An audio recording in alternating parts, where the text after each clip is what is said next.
Once again, for the last time this academic year, I would like to officially welcome you on behalf of Academic Association of Faculty of Architecture of Warsaw University of Technology. Tonight, the whole floor and the closing lecture belongs to our special guest, Vicente Guallart, and we have been organizing these lectures for a few years now at the Faculty of Architecture. And at this point, probably we would like to thank you and our media partners and patrons of Patronite for being with us and supporting our event. Today, shortly, as we don't have much time, as usual, I would like to introduce our lecturer, a Spanish architect, urbanist, ex-chief architect of Barcelona City Council and co-founder of the Institute for Advanced Architecture of Catalonia, Vicente Guallart. His work has been exhibited at the Biennale of Venezia, Out There, Architecture Beyond Building, and in MoMA, On-Site New Architecture in Spain, but also in Poland.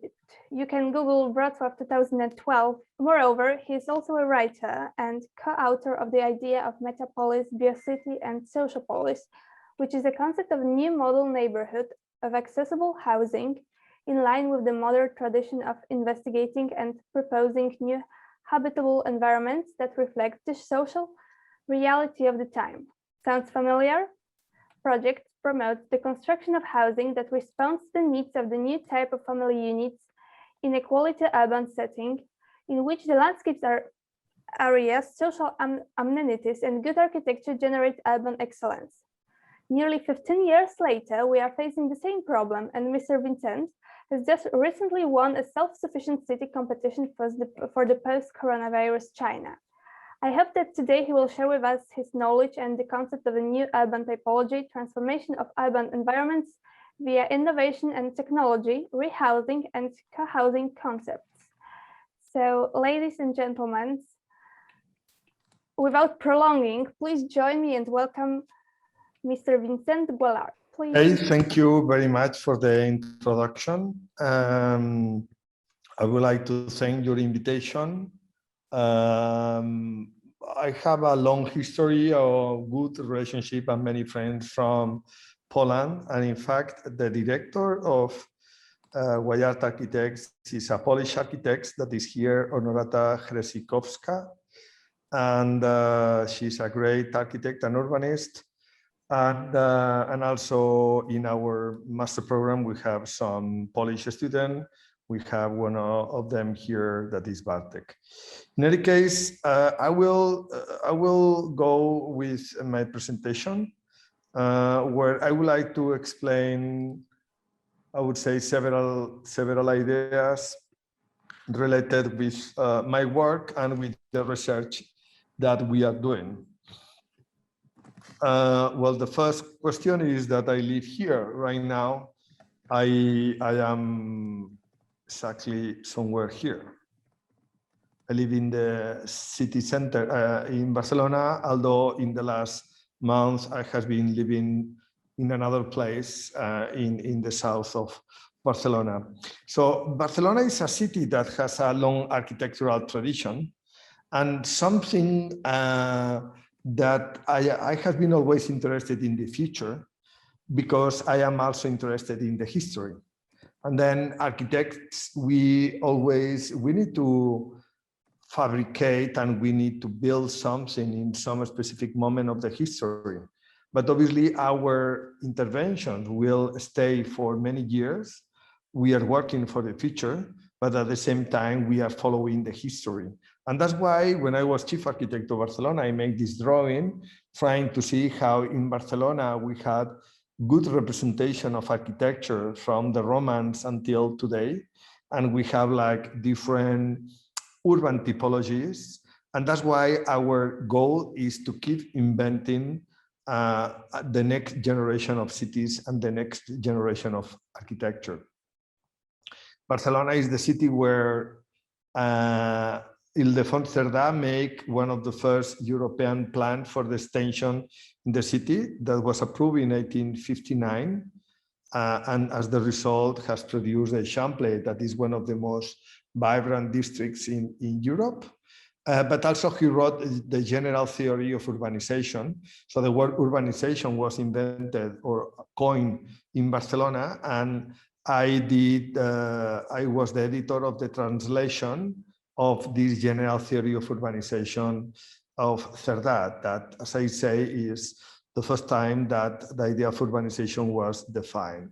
So that means that in my interest is always try to see what is the next generation. So what Cerdà will be writing today. And this is something we should always think in, how not to look only to the present, because architects, we work also for the near future. So in the last years, I had the opportunity to work in China. I was a competition in fact, this is Taiwan. And I did a project for waterfront in Keelung, in the harbor of Taipei, with this beautiful public space where the kids are playing. And the idea of public space is not very usual there in China, because it's a place that is very, I would say, productive. People are always like working or buying or eating, but basically they are always doing something active. In China, we were also doing in the last years some competitions and some projects. Right now, we are working in 3 of them, and under the leadership of Honorata, we are doing simultaneously 3 competitions in China. And this one were 2 projects for some wonderful landscape in the center of China. Also some areas where we were developing some more hotels. But then the first real competition that we won also with Honorata was this one in Shenzhen, is a place called Shanmihu, that is a central business district. And then the idea was how we can create urbanity, but at the same time create or to develop the ecology of this place. So we did this very dense district with underground traffic, but also creating a green connection between the mountains towards the sea. And also we were experimenting with these timber buildings. This building contains here a convention center and also one hotel, etc. But then what is interesting is that Europe has decided that one of our strong ideas, you will see soon, that is to make cities that don't make emissions, the city of 0 emissions, has decided that this is the big topic for the future of the European Union. Europe should be carbon neutral by 2050. And there is only one country that for the moment didn't approve that. Do you know which country is that one? Yes, you are right, it's Poland. Poland is the only European country that, because you are using so many coal, is still accepting as more crucial the development of their own resources than not the protection of the climate as a holistic topic. But this is something at some point that it also is happening in China. China finally say that by 2060, China will be a continent of 0 emissions, and the peak of emission will be by 2030, because China is full of contradictions between being the place that more emissions produce, but also being the place or the country that more green energetical infrastructure is building right now. So in this context, this person that is Chairman Xi, the president of China, decide also to start to develop a new form of urbanism. He decided to develop a new city here in Xuan, that will be a kind of satellite city of Beijing, that will follow many good ecological principles. As you can see here, the idea of this Chinese city is to have a mixed-use city, to have this green urbanism that is more like the European style, because in fact, China in the last year has been urbanized following the principles of the modern movement. Like many socialist countries, like Poland, East Germany, or Russia, the idea of the functional segregation of cities has been predominant along the 20th century.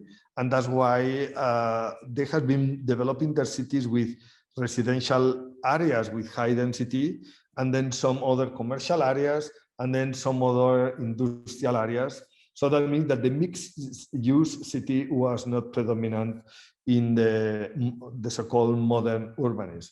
So the result is a city that we could call the industrial city. If you remember the projects of Auguste Perret, that was one of the fathers of Le Corbusier. He developed a project for the industrial city, and the idea was how the industry will transform the way we make cities, with space for cars, for the mobility, and also with the production of energy. But then at the end, the result is this kind of globalized cities that produce a lot of CO2 emissions, like many Polish cities or many Russian cities that still are burning coal in order to produce heat for the cities during winter, or cities that use concrete, or cities that import food from containers from anywhere around the world.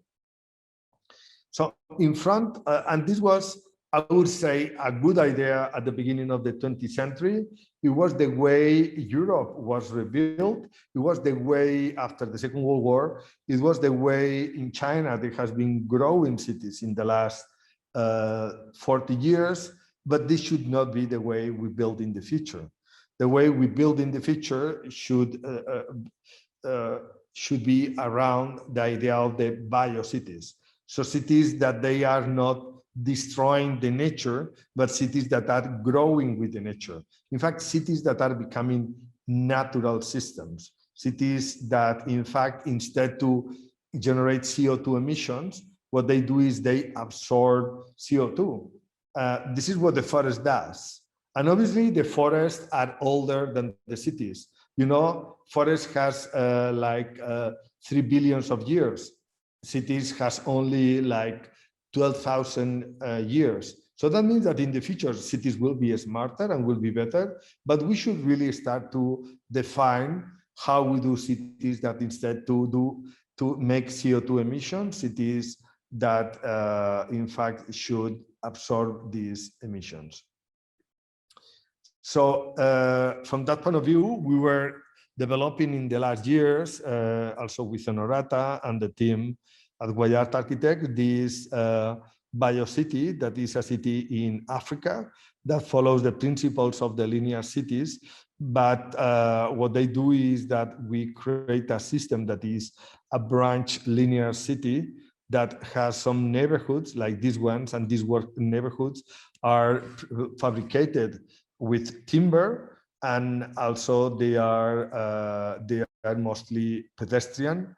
And then this has a multi-scalar approach where there are small communities and bigger communities. But then where one of the fundamental topics is that we built a factory of timber in order to fabricate the house, the city itself. So I would say that the idea that before we start a city, what we do is to make the factory will make the city. This is a good idea because this is an approach where basically what we do is we empower the community in order to build themselves and to create companies that will grow with the city itself. So this is one image of the center. This is the pergola for the market. So some of these ideas were presented in this book I wrote in the year 2011 when I became chief architect. It was published in Spanish in 2012, in English in 2013, and in Chinese 2014. Because we also, when I was chief architect, we defined a mantra for the city of Barcelona. And then our idea for our city was Barcelona will be a self-sufficient city made of productive neighborhoods at human speed inside a hyper-connected hyper-connected. I don't know why this is written here. So I am going to act like a teacher, you know. I'm going to change in real time my presentation. Where is this? Major trias disappear. Ah, it's here, sorry. I don't know what happened. I don't see major trias anymore. Anyhow, the mantras say that we should do a city of zero emissions. Did you see? Some slides has disappeared because I am here. Yeah.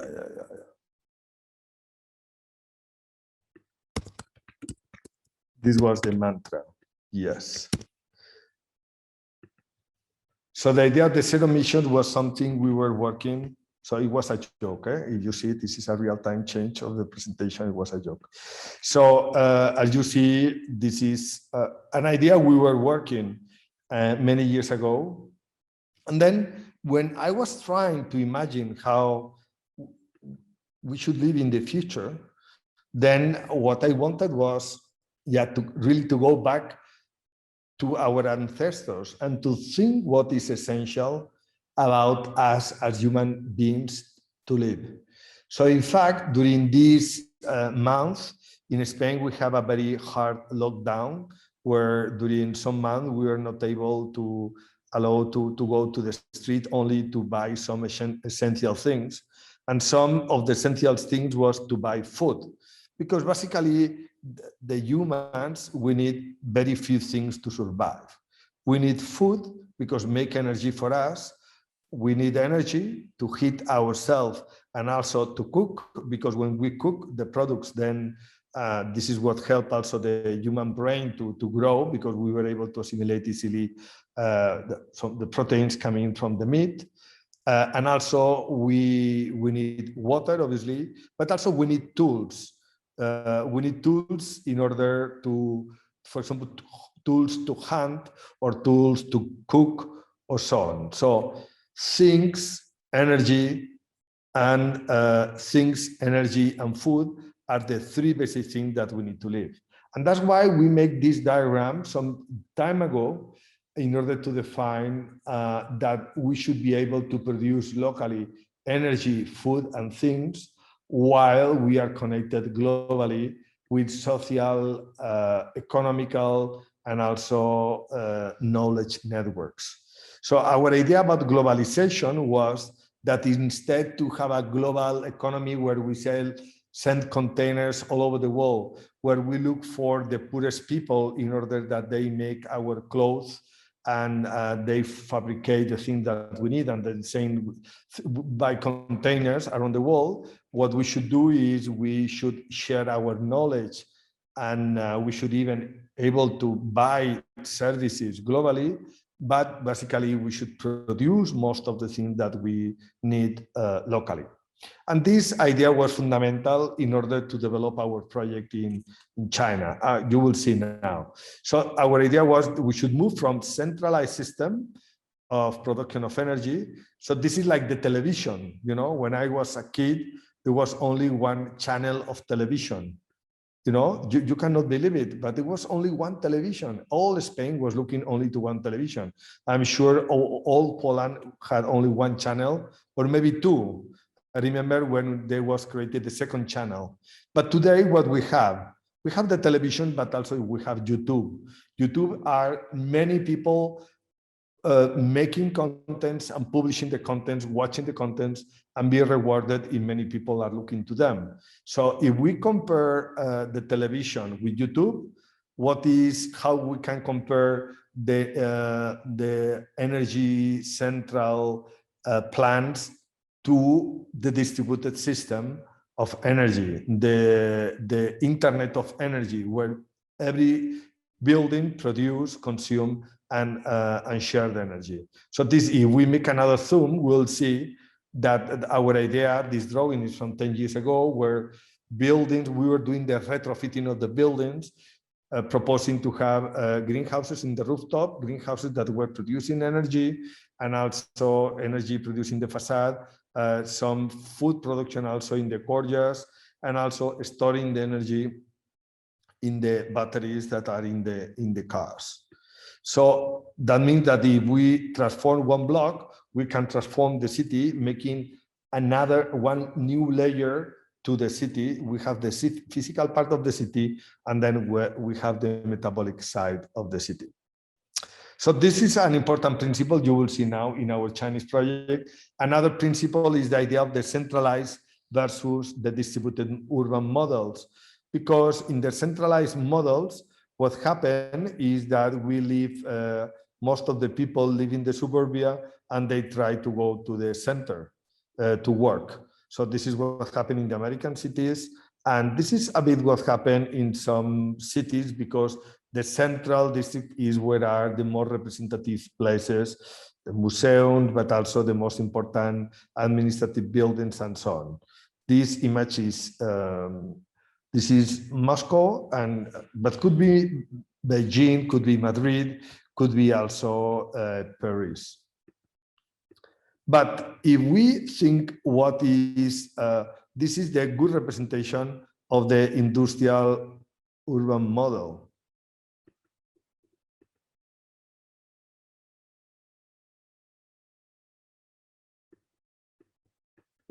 Okay, it's not closing my screen.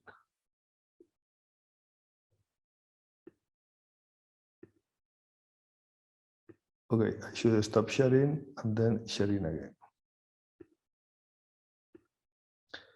Yeah, so this is the super centralized model. And then the distributed model is this one, where instead to have one center, we have many centers. And then we make a city by having many centers that are connected among them. So these many centers, we were defining these cities of 10 minutes with all the activities around these places.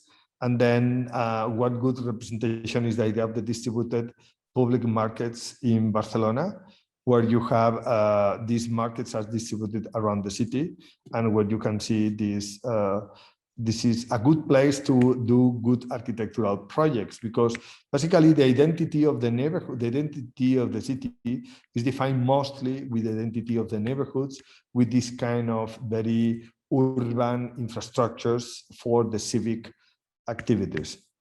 But there are also libraries, there are also the green avenues that are connected. You see here the 73 circles of Barcelona neighborhoods connected with these avenues. And then in these avenues, what we have are buses, bikes, trees, and shops. So that means that the idea is that you can do neighborhoods, and if you can connect every neighborhood and every part in the city with avenues that contain these four things, then you have a very human city. So this is what we were doing in Barcelona, transforming many important avenues, eliminating cars from the street, and also expanding the sidewalks and so on. So this is the vision about a human city where the kids can play in playgrounds just in the big sidewalk that we create.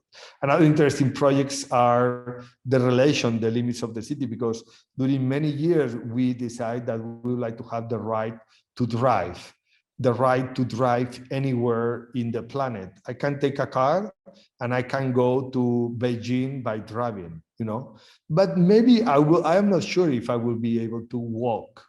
And then what we decide is that we should promote the urban renaturalization with this competition that we launch. And you see in this idea of having the right to drive, we were disconnecting natural systems like the mountains with the river and so on. So one of the projects we were developing was the idea of having this bridge that is connecting or reconnecting using green infrastructure, the natural systems of the city. This is one detail of this project. Another important topic we did in Barcelona was the idea of looking for the anatomy of the city, looking for all the definition of all the different layers that contains a city. You can find many of these projects in this book that I published. But now if we come back to China, the competition that we had in this place that the master plan was done by SOM, the American company. The competition was to develop 4 blocks. What happened is we start the competition, and then when the competition started, suddenly the pandemia arrived, and then we start to see images like this, no, where there was not enough hospitals, and we were transforming the convention centers in places like hospitals. And this was something that we thought that was absolutely incredible, no? But the truth is that, as I say, the future is very similar to the past. You can see that this is a picture from 100 years ago, exactly, from the moment where there was the so-called the Spanish flu. It was called the Spanish flu because in Spain was neutral during the First World War, and that's why the newspapers were talking about that flu that killed some million people around the world. But then the countries that were in war didn't want to demoralize their citizens and didn't talk about this pandemic that was happening also in parallel. But the truth is that there were many people dying, and this was a critical moment in history. After the First World War, after the Spanish flu, a moment when the science also were growing. You know, Einstein wrote their theories at that moment. And it was also the moment when Bauhaus was founded. It was the moment when they wanted really to reinvent the relationship between design and craftsman and culture. And that's why also you see this architecture, you see many of the things we are talking right now about having more light entering into our apartments, having terraces to have access to air while you are in the lockdown. So I don't know what happened in Poland, but in Spain, many people now are living without outdoor spaces. And that means that during the more radical lockdown, they were suffering a lot. In our case, we had these 4 blocks that you can see here, where we were defining like different scales of isolation and different scales of activities, like from home, building block, neighborhood, and the whole city. Our idea was to mix the traditional European block with the Chinese or socialist housing blocks with the greenhouses, and then in order to create a new kind of typology of blocks where you have housing, you have courtyards, but at the same time in the upper part of the building you have greenhouses where you can fabricate food, and also you fabricate energy and so on. So the principles was to have this courtyard, this volume with mixed functions, and also this diversity, biodiversity. You see, this is one image from one of these courtyards.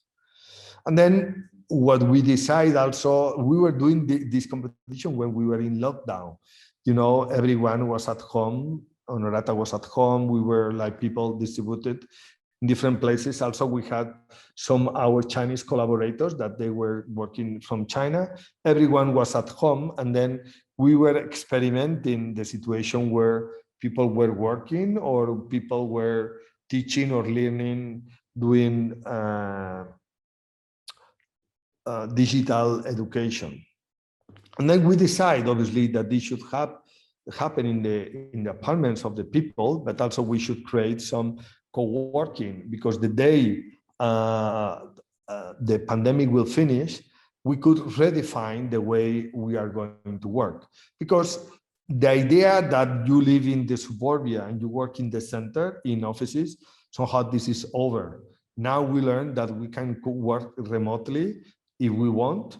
Many of us, because there are at least like 40% of the population that they need to be working in a mine or doing agriculture or making iPhones, or I mean, obviously there will be still some centralized production of goods. But the idea that we can do a distributed production of goods, and mostly the idea that this work that is done with computers can be done anywhere, is something that in fact has been already accepted by companies like Google and many others, that they say that they will allow the workers to decide where to want to work. So our proposal was to do these 4 blocks and using timber. Because timber is an ecological material because it's a renewable material. And now I will be talking a bit about the experiment that we are doing, because in fact, we founded the Institute for Advanced Architecture of Catalonia in order to be able to do education and research at the same time that we are learning. So we say to the students that we are learning together, we do projects together, and then they have the experience to learn from us, but also to learn from other students. And that's why the IAC that we founded originally was here in the industrial neighborhood of Barcelona. But then we, at some point 10 years ago, we bought this property that you see is a big forest near Barcelona. And then we launched this Master in Advanced Ecological Buildings and Biocities. Right now, there are 15 people doing this program. This is the 3rd year. IAC has right now like 6 or 7 master programs. There are 150 students from 50 countries, and it's a very dynamic place, and people can learn like different things. But the students that they are working with us, they are learning about how to design buildings that are radically ecological. And then the co-director of the program is Daniel Ibanez. That is, well, sorry, is not anymore a PhD candidate. He's a PhD, is a doctor from Harvard. He presented his PhD some months ago, and tomorrow he will be graduated, by the way. And as you see, well, Bartek, that I suppose is still connected. Let me see if it's still connected, Bartek. Yes. Okay, Bartek, good. So Bartek is here right now. He's in Valldaura. I am down here in the city center, but here in the middle of the forest. So this is our property. And what is very interesting for us is that we as architects, we own a forest, and then we are able to experiment about how to make architecture that is learning from the nature. In fact, we were selected, we helped Barcelona to get selected as European Forest City in 2022, and will be many activities along the year connected with this situation.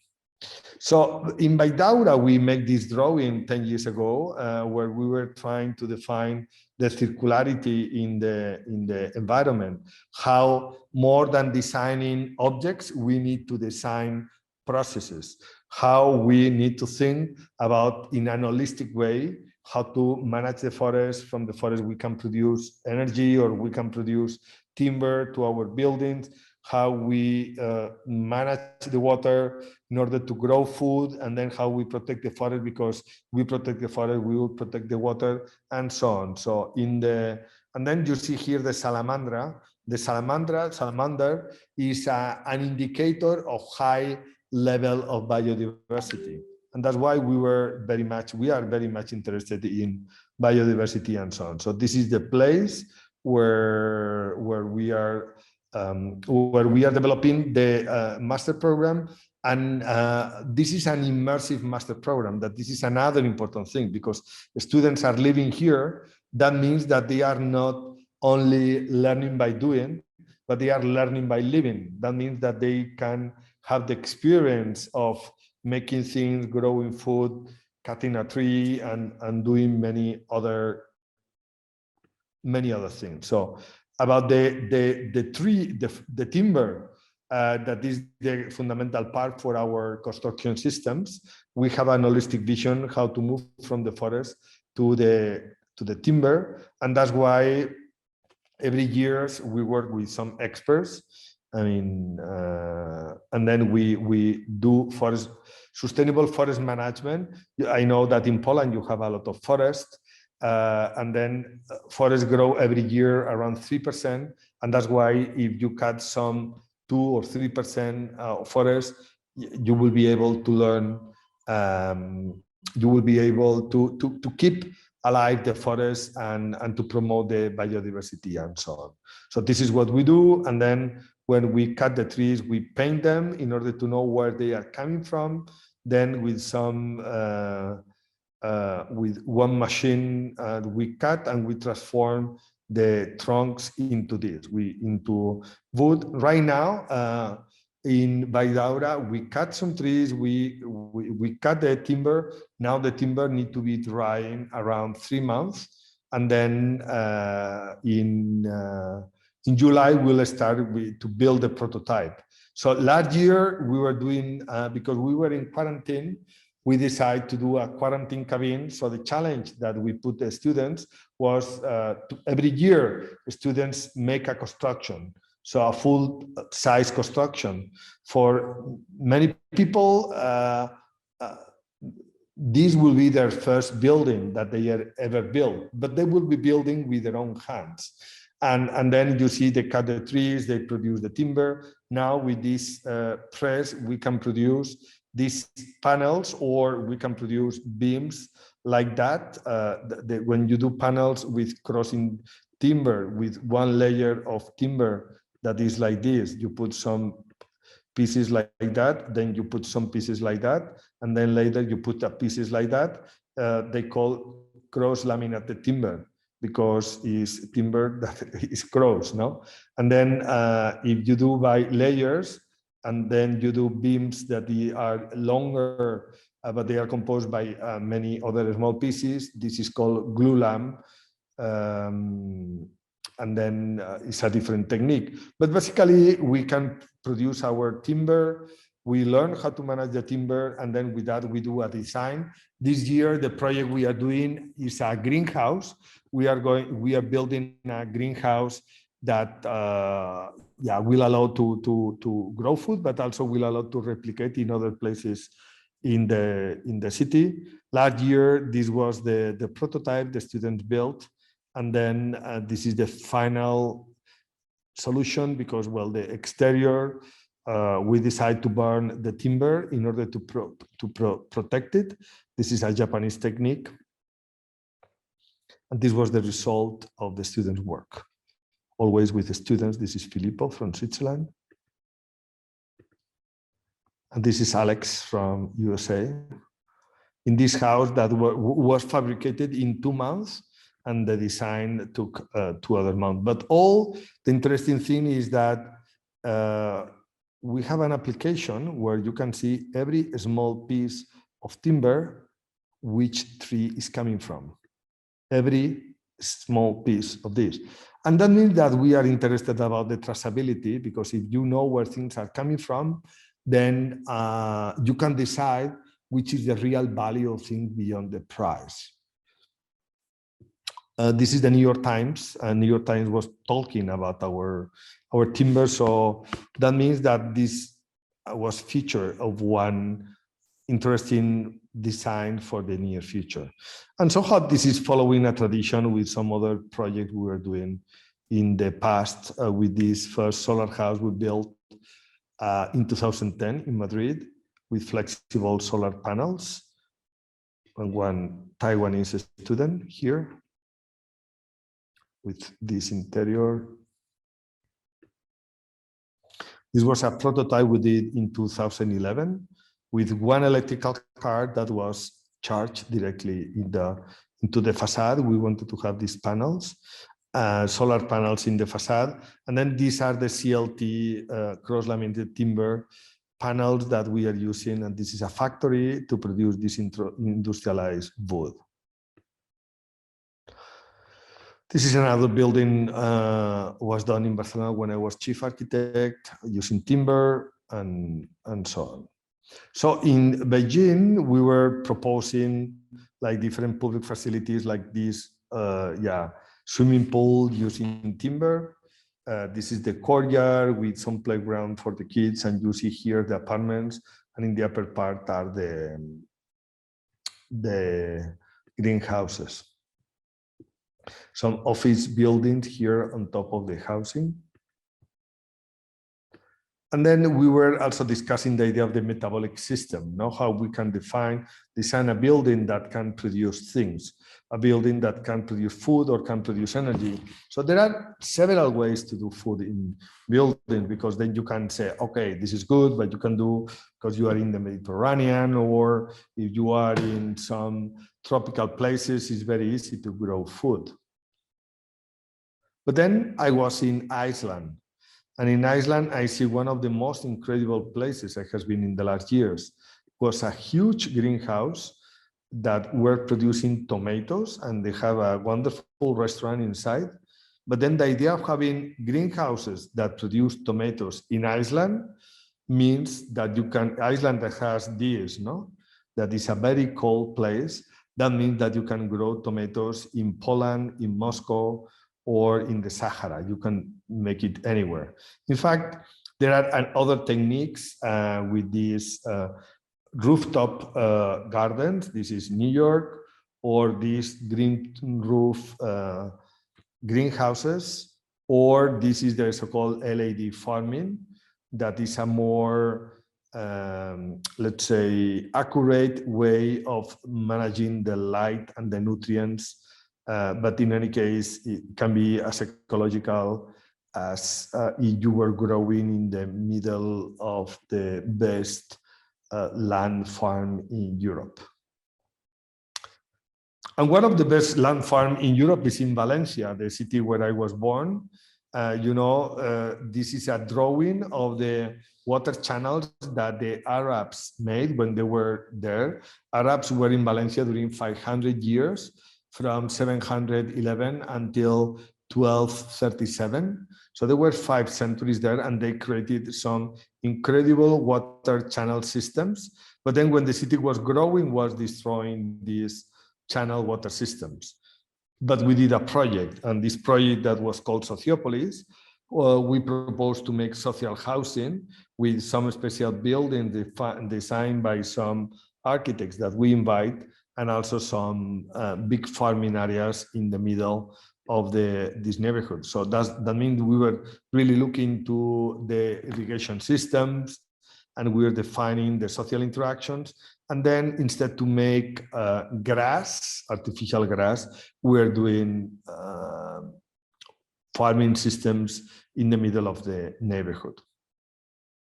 We were including also sport infrastructures, and then we're mixing sports and agriculture as 2 fundamental elements that can help to manage and to stimulate the social interaction. So this is during the construction process, and then we were investing money, rebuilding these infrastructures. And then this is how it's today, because in the crisis 2008, the construction of the building was stopped. But we created a beautiful landscape. Some areas like this one, this is a fruit garden with some greenhouses that I also designed. And then this water channel that is continuing the water irrigation system that were created by the Arabs more than 1,000 years ago. And this is one place where the people can grow their food, and is obviously is a more social but also productive orchards. We were also designing these greenhouses following the traditional structures, but then giving insulation and giving more functionalities to this kind of building. And we decided to apply these ideas to our project. And then what we did was to have greenhouses in the rooftop. You see here, there are the greenhouses here. This is the south, this is looking south. And then what we propose is that the people living down there could produce their food, or could rent this to someone that could produce food, give part of the food to them and some others to sell, and so on. But the idea was to have a strong infrastructure to produce food within the city. So it's like to have another layer in the city that allowed to produce food and also energy. Obviously, we were proposed to have a food supermarket in the ground floor. And then about the energy, there have been several initiatives about having energy production in cities. This is again Barcelona, with some urban pergolas. And this is a pergola in Brooklyn that is, you see, quite beautiful. But then it's always like an alien that is attached to the buildings without almost any integration. And then what we wanted was to develop this idea of the blockchain of energy that I will not develop, or the blockchain of water that I will not develop. But you should know that the same way we are talking about these smart technologies applied to buildings, we can also apply principles like blockchain to the production, consumption, and storage and distribution of energy. And this is something will happen in the future for sure. So you can see here the idea of how we can integrate solar panels where we have some 10% of the energy that is passing through the glass here in the rooftop. And this is one of the courtyards in the building itself. We have seen that in this neighborhood, we produce food, we produce energy, but also we wanted to produce things. And then the idea of industrializations in the last years, the smarter countries decide, oh, we don't want to fabricate, we want just to design. Let's send the fabrication to the poorest countries because they would send us this stuff by containers, and then we'll be rich and they will be poor because they are poor, they can fabricate things for us. But obviously this is not true because the countries that are making things, they produce things, but also they have some control of what they produce. And then during the hard days of the pandemia, you know, there were no masks. There were no masks because the production of masks was mostly in China. And that's why makers like us, like people at the we start to fabricate these things. We were collaborating with some hospitals, producing things or hacking this Decathlon mask, and we were printing this element that was crucial in order to get fresh oxygen. And then the question is that how we can use this kind of robotics or simple robotics like this one. This is A student in order, or this is the new lab in New York. You see, this is a big 3D printer that with only one shot can print a chair or a table. So this is IAC, the Green Fab Lab, where Bartek is right now. And then our idea was that we should have spaces in our buildings where people can fabricate things or young people can create their startup. So the idea is that we can bring some clean production of things to the neighborhoods of our cities. And that means that obviously this is something to grow in the future because we are producing some food, we are producing some energy, and we are producing few things in our cities, but then we should grow these three things. And then the question is that the best place to live is a place where we can have access or in a walking distance to food, energy, and things. So the apartment we were designing, we were based in some sociological studies. This is a project I did some years ago in Valencia, again, where instead I was asked to make 100 apartments for young people, and instead to do this, 100 apartments for young people can be 100 apartments or 100 apartments with some sharing space like this one, or what I did was to have these apartments with one shared space and another shared space here. So that means that the people, everyone living there, has three scales of privacy. Your own private apartment, one shared space, mostly for a kind of living room in front of your apartment, and then one big shared facilities like laundry, space for playing games, and so on. No, so these were the buildings I built in somewhere in Gandia, in the south of Valencia. You see here the plan with the two typologies. You have the staircase here, or the elevator. Then you enter to a big living room. This is the living room for 12 people. And from this space, you enter to your private space. So this is one typology, and the other was this one, where the shared space was somehow like this. So this is something we built, and this is the private apartment where everyone by law need to have a kitchen and a toilet. And then this is the shared living room where they have this space for working, studying, and also to play music like these ones. And that when you promote social interaction, then the people make things together. So in China, we were developing this passive house design where these big terraces outside that were a buffer in order, you see, they can be closed. In winter, they are closed and they are like greenhouses. And in summer, you open and then they make shadow and they are good for the ventilation. Then the apartments have like several typologies. We try to have a big living room, but also in the room, we had a table where people could be working.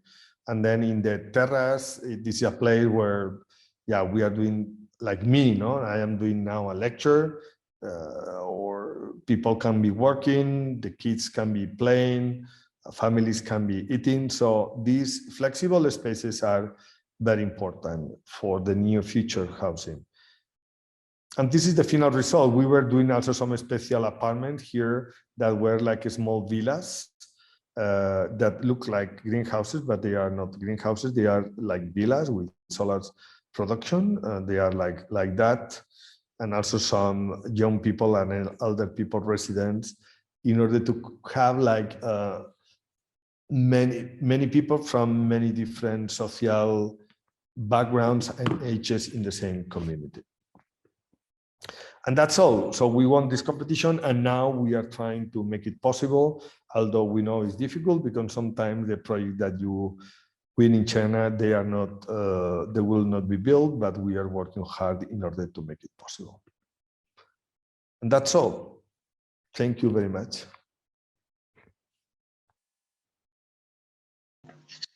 So thank you very much, Vicente, for the presentation, for very interesting and very varied set of examples. And we have some 20 minutes for discussion. So if any of you, as there is more of us here today on the Zoom call, would like to ask Vicente some questions, feel free to do so. Meanwhile, my first question would be, I was wondering, what would you say are the obligations and responsibilities of architects in general nowadays? You speak about many challenges that we face as a society, as challenges that are global in scale, and speaking about the profession of architect in general, what would you say are our obligations and responsibilities? Well, what I would say is now is a moment of change. And then every change in history has some physical transformations in the living environment. And then we have the ability to design and to transform ideas or social ideas or economical ideas into projects. And then our responsibility is to try to help this transformation towards an ecological model. So the old industrial city from the 20th century is over, and now is a moment to define this ecological urban model. You've mentioned the difficulties or maybe worries if all of the projects will be realized, and you've been working on projects in different parts of the world. Do you see any difference in the approach that different cultures, that is visible in different countries? Would you say that some of them are more leaning towards I would say radical ideas, and some are more hesitant towards them? Yeah, absolutely. I would say Europe is acting like an old place that we believe that we are great, that we believe that we are full of rights, but then we forget many times the obligations. And then things in general in Europe are very slow, but in general they are quite consistent because there is a lot of social participations and inclusion in the debate. So there are many, I would say, debates and in general things in Europe that they are designed, they are built. In China, things are much more faster. They have more ingenuity. They are much more open to ideas.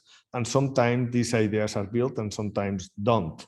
But in general, they like to discuss and to see new ideas.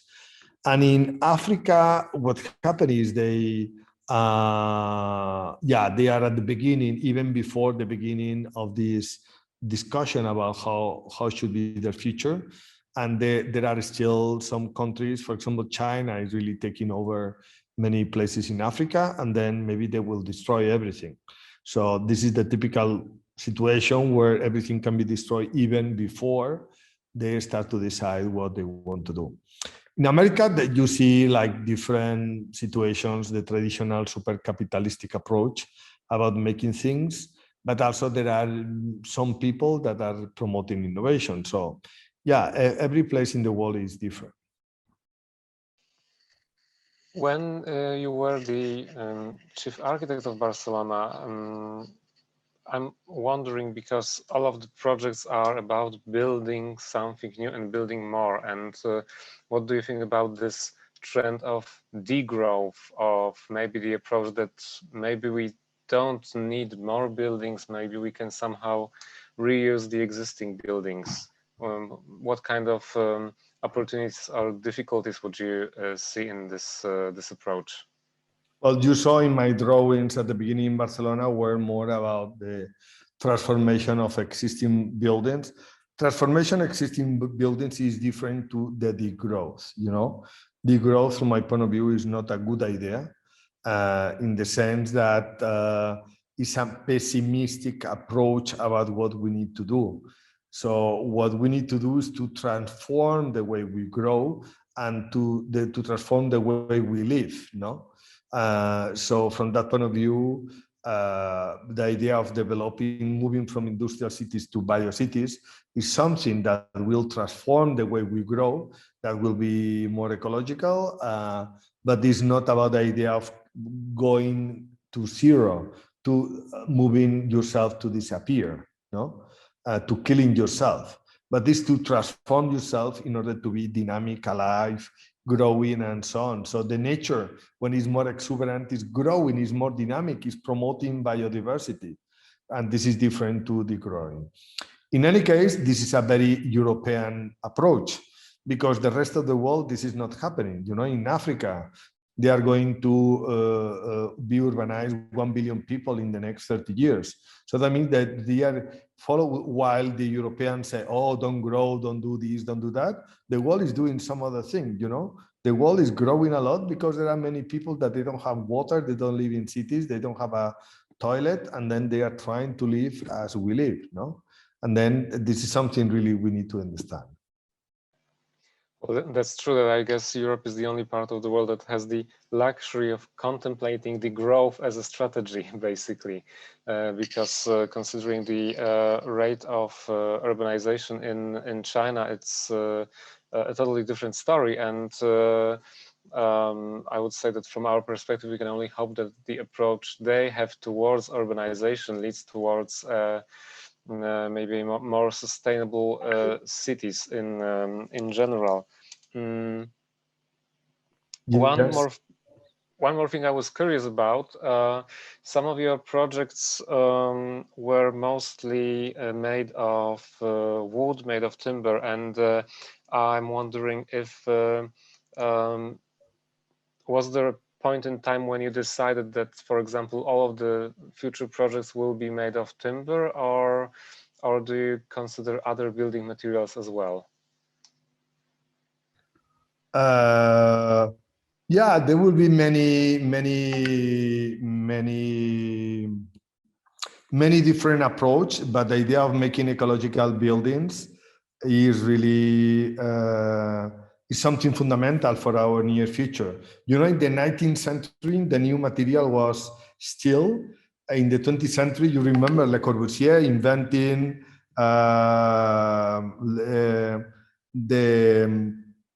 the idea of the concrete, and then the concrete was exploding, and now the question is how we create an economy around the timber. Yeah.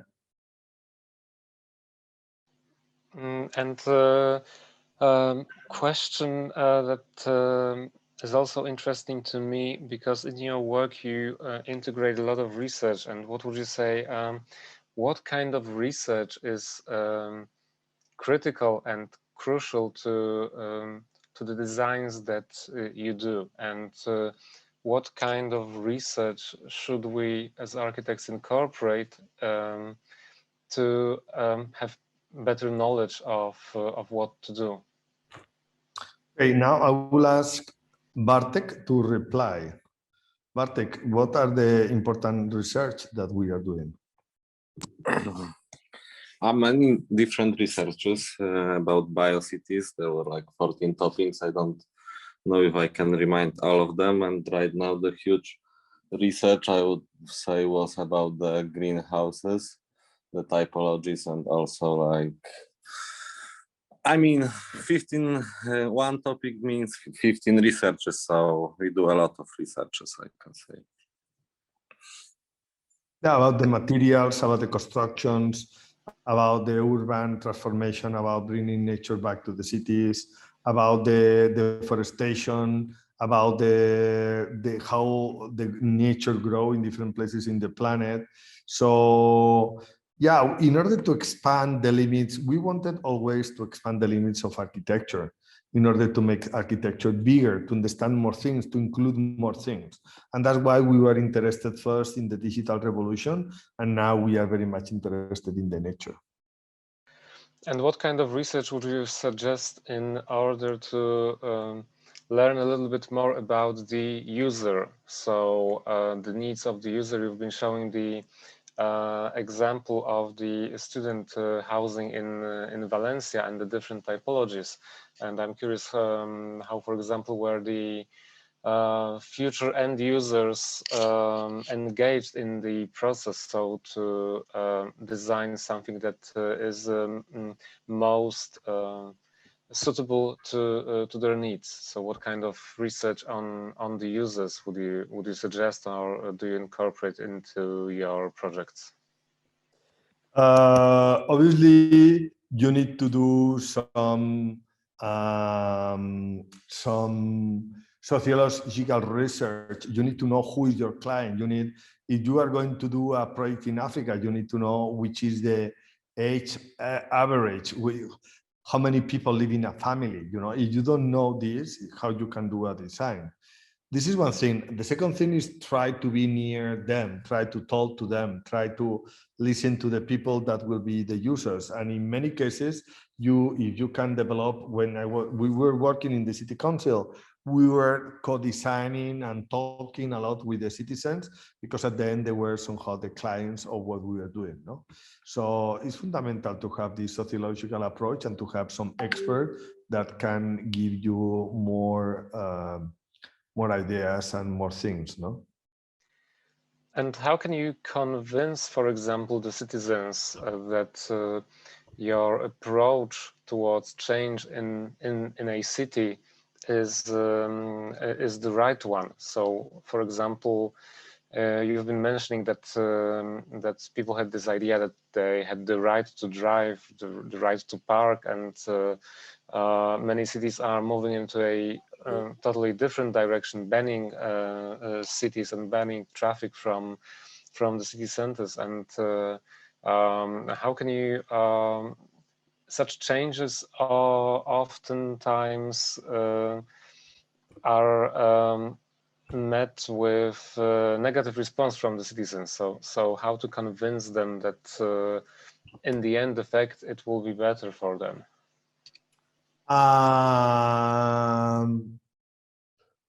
Yeah, I remember Michael Bloomberg that was mayor of New York, he said the most difficult thing is to somehow to convince the people to change things, because in general they don't like to change anything.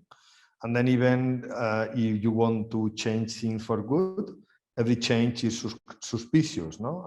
People think that there are some hidden business there or so on. So yeah, in general, you know, good ideas are good. And then you need to introduce good and new ideas slowly, doing some tests, having a long-term vision, but then doing some initial projects and to test your ideas and to show the people how things look like. And then this is the way to do. Obviously, cities need to be innovative and need to be transforming, and this is what we need to do in general. Okay, Igor, I think you can have one or two more questions. Okay, I don't know if other Yes, people... I was just about to ask if any of our viewers right here have any questions. If yes, then that's the moment for one final question. So we don't see any volunteers, I guess. So one final question from me. You've worked on a design in Poland a couple of years ago in Wrocław, and maybe you could tell a couple of things about this project and how did it, what was your approach and what did you decide to do? Yeah, this was a fantastic moment because we were, yeah, there was this competition. Wrocław wanted to do the expo in 2012, and they organized a competition for a master plan that we applied. But they asked for a master plan and they asked for an icon. And then about the master plan, we lose, we didn't win. But then about the icon, we kind of win. The jurors say that our icon was the best one. And then our idea, we were at that time working in artificial mountains. And then our idea was to do something like this, to make, this is like the project in China, the Shanmihu, no? To have here a lobby, a commercial area, and then some hotels, and then some touristic attractions in the top. Then we wanted also to make some models, and in order to make some models, as you can see here, we were doing, we produced a huge model like that one, incorporating some solar panels here in the facade, and this is the result of this model, no? So yeah, I like it very much to work in Wrocław because Poland, it was a country that was growing at that moment. Now even is growing more, and yeah, and it was a very good experience. No, I really would like to go back to work in Poland, but not the moment we are not. But yeah, I love the Polish people. I had in the year 2007, 2008, 6 or 7 students from Poland. They come to study to IAC. I was helping them to come. And I like always to help emerging countries. At that time, it was more emerging country that it should be, that it is now. But Poland is a country like Spain, similar size, similar population. You have also you are kind of Catholic also, and then yeah, I love the Polish people. So we can only hope and wish that they have an opportunity to work in Poland once again, and as soon as the as traveling is easier and safer, also feel invited to visit our faculty here in Warsaw. Meanwhile, I would like to thank you for joining us here today and for a very interesting lecture. And to all of you watching us online, stay tuned for future announcements. And meanwhile, I would like to thank our guest today, Vicente Guallart. Thank you very much for joining us. Thank you. Take care. Thank you, everyone. Take care.